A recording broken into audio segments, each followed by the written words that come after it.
the inescapable quarterback hell of Cleveland, Ohio. I want to send a message to everyone who ever made fun of Cleveland. It's the Cleveland Browns and it's first and 10. A message to anyone who ever told a Cleveland joke or laughed at a Cleveland joke. You can now officially shut up! So the rivalry is renewed with a whimper and not a bang as the Steelers knock off the Cleveland Browns 43-0. I'm sorry, Drew, but this isn't Whose Line Is It Anyway? The points are like that DUI you got 24 years ago. I'm afraid the points do in fact matter. The points are just like the XFL. Cause Cleveland doesn't rock, no, it totally sucks. Browns fans didn't deserve this. Just 4 years earlier, they had their team ripped away from them and moved to Baltimore. They were back via expansion in 1999, but these were no longer the Browns of old, a historically competitive but snake-bitten team who were the darlings of the pre-merger days and the AFC's bridesmaids in the 1980s. Things were different. Cleveland got its team back, but one that had to be built from the ground up, and it was going to take a lot of work. It's been a quarter century since the Browns rose from the dead, and there's been one singular image that defines their plight, their clumsy march through the desert of football ineptitude. Yes, it's the jersey. You know, the jersey. I'm not sure there's a better way to capture the revolving door at quarterback in Cleveland than the jersey. Broncos fans had the QB carousel for the better part of a decade, but thankfully it appears that cursed amusement ride has slowed to a halt. God bless Bo Nix! Not the case for the poor fans of Northern Ohio. You might think that jersey will eventually run out of space for new names, but rest assured, you will see the most rotund Midwesterner you've ever seen in a quadruple XL jersey with the space for the ever-growing names residing in the quarterback graveyard. As of the 2025 offseason, that list has reached 40 quarterbacks. Some of you theologians will note that 40 is a significant number in the Bible. In the Old Testament, Moses was on the mountain for 40 days and 40 nights. Has given unto you these 10 commandments. Jesus did something in the woods for 40 days. The Israelites wandered in the wilderness for 40 years. Every year, people pretend to give up porn for 40 days as a Lenten sacrifice. Those people know that God can see into the broom closet at work, right? They're not fooling anyone. We should be able to look at a little porn at work. But the number 40 symbolizes a period of trial, testing, and ultimately triumph. Is that going to hold true for the Browns as they anoint yet another starting quarterback in 2025? Surely their fans have been tested long enough. Yes, Jesus had it hard back in the year 33, but even he never had to sit through Johnny Manziel's first start against Cincinnati. Jonathan Football was something of a Christ-like figure for Cleveland. If Christ's main message was party first and peace later. And the prophecies of the oracle Skip Bayless once foretold that he would be a greater revelation for the city than LeBron James. Johnny Manziel will become even bigger in the city of Cleveland than his buddy and business partner LeBron James ever was. But my point was, I know Johnny looked up to me. But 15 years before Manziel, the second man under center for the new Browns was a different number 2. Tim Couch never really had a chance. He was the sacrificial lamb for an expansion team that held the number 1 overall pick in 1999. Couch was drafted number 1 overall that year, followed by Donovan McNabb going 2 and Akili Smith going 3 to the Bengals. Ty Detmer actually made the first start for the new Old Browns in 1999 in that aforementioned 43-0 loss to Pittsburgh. The choice to start Detmer was delaying the inevitable, making sure that their top draft pick wasn't literally murdered on the field by LaVon Kirkland. We're not going to play you your whole rookie year. That's what they told me. The plan was for me to sit the whole season. I mean, we're down 40-0. And coach looks at me in the third quarter and goes, "You want to go in?" I'm like, "We're down 40-0. What do you mean to do, man?" I just remember dropping back, and it looked like guys were going 100 miles an hour, just flying all across the field. Tim Couch was thrown into an impossible situation in Cleveland. He had an arm, he had grit, and in 2002, he even led the Browns to the playoffs. But Cleveland's offensive line might as well have been made of paper. The same brown paper fans used to cover their faces in shame. Couch was sacked 166 times in his career, beaten and battered until his confidence evaporated and his body gave out. He won 22 games and lost 37, throwing 64 touchdowns against 67 interceptions. He was gone after just 5 seasons. His career a cautionary tale of promise, crushed by incompetence and the progressive beatings he took as the AFC North's personal tackling dummy.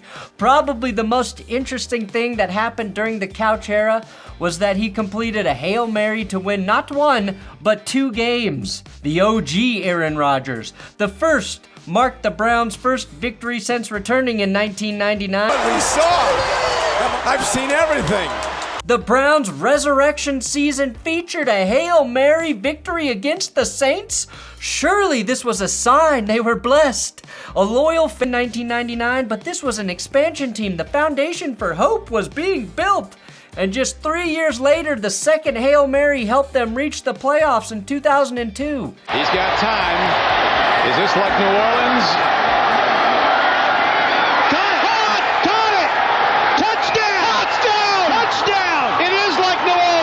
Couch remains the only quarterback in NFL history to complete 2 game-winning touchdown passes of 50 or more yards as time expired. That distinction does not belong to Aaron Rodgers. It's Tim Couch's record alone. Ty Detmer got 2 starts in 1999 and Couch earned 14. Now, Couch got the nod in the year 2000 and actually had the Browns sitting with the 2-1 winning record to start the season with 2 key victories over their division opponents, the Bengals and Steelers. A string of losses, though, and a broken thumb for Couch opened the door for future Super Bowl champion head coach Dougie P to become the 3rd Browns QB to get a start. With Tim Couch out, the growth of this team is really retarded. Doug Peterson was a journeyman quarterback at the time. In Cleveland, though, he was another sacrificial lamb, a veteran thrown into the fire with a 3-13 second-year expansion team that barely functioned. He threw just 2 touchdowns, went 1-7, and Spurgeon win. The Browns' next hopeful QB didn't fare any better. He started just 1 game, a forgettable loss that would become symbolic of the Browns' inability to find stability. Spurgeon win, of course, was drafted just a few spots ahead of Tom Brady in the 6th round of the 2000 NFL Draft. One of the wildest what-ifs in NFL history is wondering if Tom Brady could have become Tom Brady as a Browns QB. Had the team not moved to Baltimore, maybe Browns head coach Bill Belichick continues on in that city of Cleveland. And the Browns are looked at like the Patriots for the first 20 years of the 2000s. Today's episode is sponsored by Bear Mattress. We've all made it through free agency, the draft, and now it's time to do some spring cleaning. And if you're cleaning out your mattress and need a new one, use my link bearmattress.com/thatsgood, which will save you 40% off your purchase and get you 2 free pillows. 2 free pillows is like netting a couple day 2 picks in a draft trade. Now, first thing you should do at bearmattress.com/thatsgood is take their sleep quiz. That will help you get matched with the perfect mattress for your body and sleep preferences. I'm a side sleeper who is very gassy. They politely said that is not info we needed to know, but our mattresses are fiberglass free and can keep you cool at night. And now that I have slept on my elite hybrid mattress for 2.5 years from Bear, I can confirm I sleep better with the exact same amount of nightly gas. Which again, they said that's irrelevant. Please stop mentioning your gas, Brandon. Anyway, I fall asleep quickly and Even though we got the Bear Cub mattress for my daughter, she still wakes us up exactly at 6 a.m. every day, full of energy, so she sleeps well. But Bear, I will pay you to invent a mattress that guarantees a toddler will sleep until at least 8 a.m. Your move, Bear. Now, I might have my basement down here finished out in the next year or so, and we will add a guest room to our home if I do that. If I actually do that, I guarantee the mattress we order will be from Bear. I've had my eye on the Bear Natural when that time comes. The online ordering process is easy. The mattress arrives on your doorstep in a box and unpacks with ease. Bear gives you 120 nights to test your mattress, which allows you to sleep through every phase of the moon multiple times, or whatever weird things dictate your sleep patterns. If you're looking to improve your sleep quality or upgrade your old mattress, take advantage of my discount. Again, 40% off plus 2 free pillows at bearmattress.com/thatsgood. 2001 though, Tim Couch started every game. 2002, Kelly Holcomb up next, and for a fleeting moment, there was something special. Holcomb wasn't the strongest or the fastest, but he could sling it. In the 2002 playoffs, he threw for 429 yards against Pittsburgh, nearly winning a game that would have rewritten Cleveland's football history. But nearly became a familiar word. Receiver Kevin Johnson, who caught that Couch Hail Mary, threw a touchdown pass somewhere in there as well. Holcomb flamed out, and Jeff Garcia, a 3-time Pro Bowler, arrived in 2004 as the next great hope. His 3-7 record, though, proved otherwise. He did, however, complete a 99-yard passing touchdown to Andre Davis. That was about 5% of his total passing yards as a Brown on one single play. In 2004, Luke McCown got his shot, mostly out of necessity, and quickly found his way out of Cleveland after an 0-4 record. Then came Trent Dilfer, a Super Bowl champion with the Baltimore Ravens, who was supposed to bring veteran leadership. He won 4 games, lost 7, threw 0 Dilfer's dimes, and faded out. Another veteran broken by the franchise's ineptitude. Charlie Fry seemed like a hometown kid who might change everything. Drafted in the 3rd round out of Akron, Fry was gritty and tough. He showed flashes but never had the consistency or the protection to thrive. He won just 6 games over 3 years. Derek Anderson followed, and for one electric season in 2007, it looked like the Browns finally had something. Anderson threw for 3,787 yards, 29 touchdowns, and made the fucking Pro Bowl. If you were watching football in 07, you might recall the wild 51-45 Browns victory over the Bengals when Anderson and Carson Palmer combined for over 700 yards and 11 touchdown passes. Would you look at that? The Bengals, roughly 20 years ago, are exactly where they're at now, needing to score 52 points to win games. The Browns went 10-6, but missed the playoffs when the Colts rested their starters against fellow wildcard hopeful Tennessee in the final game of the regular season. And so the fate of the Cleveland Browns rests with one Jim Sorgi. I'm fucking tired! I'm fucking losing! Mr. Anderson played so well that the Browns signed him to a 3-year, $24 million deal in 2008. There was that much optimism around Anderson. His contract at the time was on par with the 6-year, $87 million deal Big Ben got, as well as David Garrard inking a $60 million contract with the Jaguars. And like clockwork, it all unraveled. Anderson regressed, the team regressed, and he was gone, going 6-10 through the next 2 seasons and having the 3rd year of his Browns contract completely voided. I got benched in 08 after the Ravens game, but I threw a hit barely, and he's like wide open, gonna walk in for, we're gonna go up. Drops it. I end up throwing a pick to Suggs the next play on a screen. Ravel's out of control. We lose the game. And I get benched the next week. This was my decision.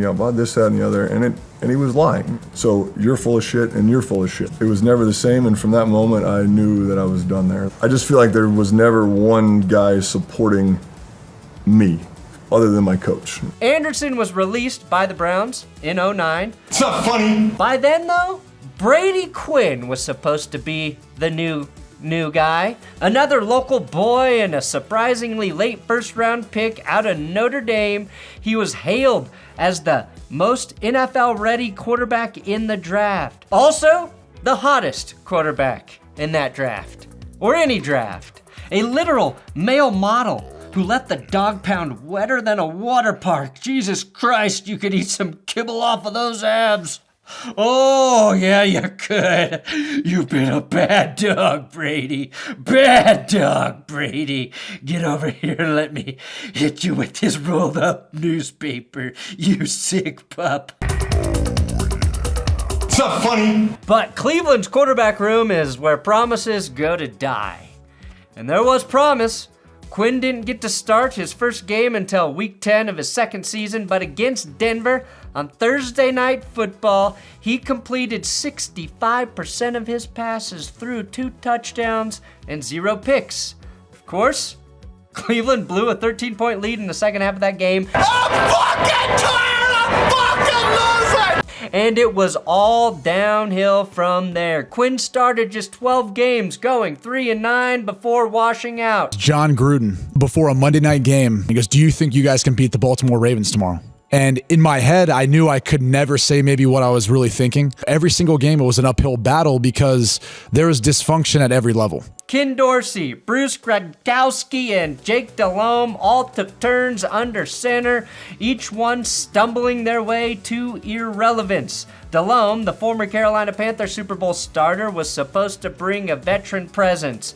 Instead, he brought a 2-2 record and 8 turnovers, following all too eerily in the Dilfer footsteps. And that was just the first 11 years. The 2010s were a carnival of despair. Colt McCoy was the scrappy underdog with Texas-sized guts, but not much else in the way of physical attributes. Colt had his moments, though. There's a reason he stuck around in the NFL for 12 years, nearly a baker's dozen of years, or as I like to call it, a non-baker's dozen. More on bakers later in this video. Still available, benchwarmershop.com. Cleveland's best baker. Now get out. McCoy's finest moment came in week 9 of the 2010 regular season when he and the Browns shocked the Patriots 34-14. Giving then head coach Eric Mangini a vindication he so coveted. After that, he was free to stop trying again. McCoy and Seneca Wallace combined for a 4-12 record a year later under Pat, he should be in jail, Shermer, who must have been practicing a lot of incompletions. We did a drill today where we were actually trying to throw incompletions because neither of his quarterbacks hit a 60% completion rate in 2011. Brandon Weeden was 28 years old when the Browns drafted him in the first round of the 2012 draft. Because, of course, the Browns would draft a 28-year-old rookie. It's all about age discrimination here. He was trapped under the American flag before his first start, an ominous sign of things to come, both for him and our country. I can't control that. And went 5-15 before being shipped out. Thad Lewis started the final game of the 2012 season and looked pretty decent in a Browns loss. I don't really have anything other to say about that. I'm just trying to make sure I do mention every single starter. Thad Lewis, you were a Browns QB, one nobody ever talks about, which is the greatest honor you can be bestowed. 32-year-old Jason Campbell threw 11 touchdowns and 8 picks in 2013, but he won just one of his 8 starts. Now, here's where things start to get a little bit interesting. Enter Axel Edward Brian Hoyer, who actually just goes by Brian Hoyer. Imagine having the first name Axel and choosing to go by Brian.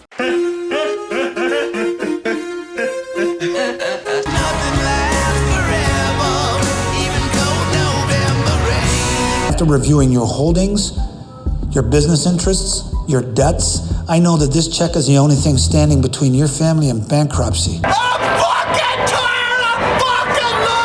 Missed opportunity there, Axel. Brian started 16 games over 2 years in Cleveland, a full season's worth of starts. And get this, he went 10-6 despite a torn ACL in the middle of his starts. Hoyer orchestrated a 25-point comeback win against the Titans in 2014 and had the Browns sitting at 7-4 after week 12. Offensive coordinator Kyle Shanahan got the most out of Brian Hoyer. Some say Kyle had him playing like a real Axel.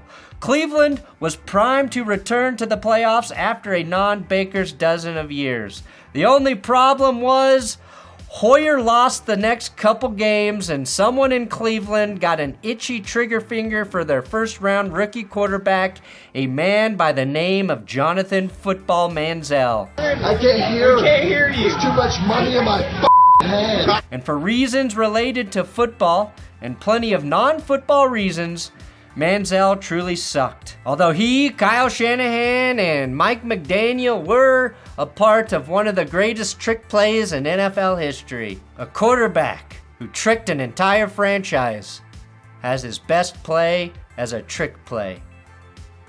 Fucking delicious. John Football got clobbered in his first start.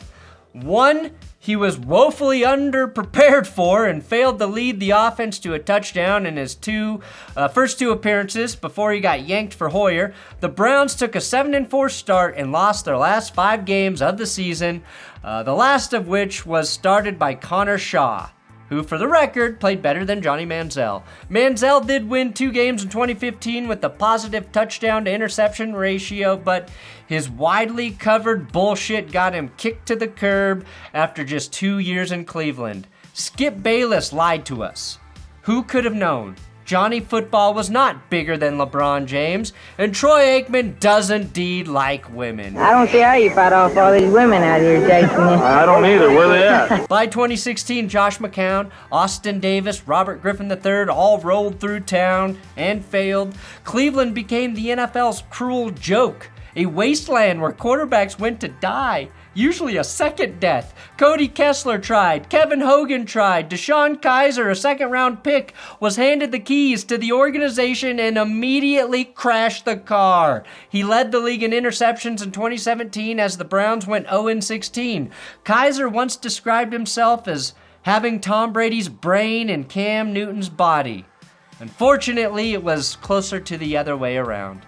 So after a 1-31 record in 2016 and 2017, where do you go from there? You spend the first overall pick on a quarterback. Tyrod Taylor was brought in to stabilize things, but it was rookie QB Baker Mayfield who finally, mercifully, gave Cleveland something to believe in. Baker was the 4th #1 overall pick since 1999 for the Browns, drafted, of course, in 2018, where he set the rookie record for touchdown passes despite only starting 13 games, which is still one of the more impressive rookie quarterback feats ever. He accomplished that with Hugh Jackson as his head coach, Todd Haley, and eventually Freddie Kitchens as his OC after Haley was fired midseason. After a disappointing sophomore season, Baker did the impossible and led the Browns to the playoffs in 2020, where they won their first postseason game since 1994. It felt different, like maybe the curse had been broken. Not only had they gotten to and won a playoff game, they had done it on the road in Pittsburgh, coming a hair short of knocking off Kansas City a week later. A hair short or a helmet-to-helmet hit not flagged. But in Cleveland, hope is fucking fleeting. Mayfield's progress stalled, injuries mounted, and the Browns cut ties after the 2021 season. Baker finished his career in Cleveland with a record of 29-30, 92 touchdown passes and 56 interceptions. By all marks, he was the most successful quarterback to take a snap in Cleveland since Bernie Kosar. He played through an AC joint sprain in his shoulder, and they used the downtick in his production to get rid of him, even though he was hurt. And they let him go for, not Case Keenum or Nick Mullins, but each of them did get starts in 2021. They let him go for, you know who it is, an alleged sex criminal. How much time do I really need to spend on Deshaun Watson? Little, very little. He's still on the team, a dark cloud looming over the organization. The Browns choosing Watson over Baker reminds me of the drowning man parable. You know, the one about the dude stuck on his roof during a flood. He's praying to God for help, and a man in a rowboat comes along. Then he denies his efforts because he claims God will save him. This happens several times, and when the man dies and meets God in heaven, he asks why God didn't save him, and God responds, I sent you a fucking man in a goddamn rowboat and a goddamn helicopter. What more did you expect? Well, the Browns are the man on the roof, and Baker Mayfield was the goddamn savior God sent. In this parable, though, the Browns were tempted by Satan, and they paid the devil $230 million guaranteed. And then they drowned. This ain't God. This the devil. Watson was suspended to start his very expensive tenure in Cleveland, and Jacoby Brissett got 11 starts in the interim, winning just 4, but holding down the fort with a 2-to-1 touchdown to pick ratio. Watson eventually returned to the field and went 8-4 across 2022 and 2023. The record was good, but he looked like a former shell of his all-pro caliber self, as if the allegations of 24 women were hanging over him or something. That's 2 non-Baker's dozens, by the way. Watson went down with injuries in 2023, ushering in a season where the Browns would start 5 different quarterbacks, accelerating their pace to 40 at a speed impressive even for the Browns. Watson, P.J. Walker, Jeff Driscoll, Dorian Thompson-Robinson, and 38-year-old Joe Flacco. Flacco came straight off the Tim couch and went 4-1 in 5 starts, throwing for over 1,600 yards and beating out Damar Hamlin, who briefly died on the field a year earlier for Comeback Player of the Year. Amazing stuff. The Browns getting into the playoffs with a backup QB is indeed crazier than a man dying on an NFL field and not just coming back to life, but returning to the game and playing again. Cleveland went 11-6, but the ride ended in Houston when Flacco tossed a pair of pick sixes and had his head breakdanced on by Desmond King in a 31-point wildcard loss. But it was a fun end to the season, and the city of Cleveland got to forget about Deshaun Watson for a little bit and enjoy some Flacco bombs, the same ones that had tormented them when he was a Raven for so many years. And just when you thought Flacco would return, he had to go to Indy, because some say Watson didn't like Flacco breathing down his neck. And the 2024 iteration of the Cleveland Browns started 4 different quarterbacks: Watson, DTR, Bailey Zappi, and famous Jameis Winston. Watson was abysmal to start the year, and his 1-6 record was interrupted by a ruptured Achilles, prompting Browns fans to cheer as he was carted off the field, hopefully forever in their hearts. Jameis Winston finished the season with a 2-5 record, but had a magical 492-yard passing effort in Denver on Monday Night Football, where he threw 6 touchdowns. Unfortunately for Cleveland, 2 of those were to the wrong team, but mother of God, was that game fun to watch. Oh, Winston. Yes! Now, Winston is gone. Zappi is gone. Watson is still injured, but remains a member of the Browns for now. If you've been keeping count at home, we've hit that biblical milestone of 40 different starting quarterbacks, all the way from Ty Detmer to Bailey Zappi. And what a magical ride it's been. And you can use the words sadistic and magical interchangeably here if you desire. By 2026, there's a real chance we'll have seen more starting Browns quarterbacks than United States presidents. Truly incredible stuff. All that begs the question, who will be number 41? Technically, it cannot be free agent signing Joe Flacco, who, as we know, already started games for the Browns. That leaves 3 options: Kenny Pickett, 3rd-round pick Dillon Gabriel, and a 5th rounder of some note, Shedeur Sanders.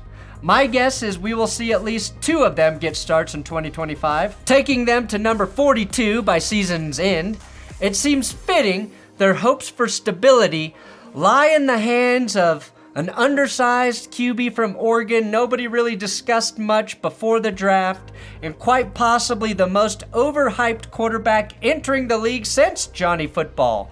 Only the Browns could draft the most polarizing and most popular quarterback ever taken in the 5th round. For 26 years, Cleveland has been wandering the quarterback desert. Who will lead them out of it? I still don't know for sure. But thanks for watching the Browns episode here on That's Good Sports. Make sure you subscribe to this YouTube channel. And don't forget, we've got your cursed logos over at Benchwarmer Shop. That's for the great people of Ohio. You can now officially shut up!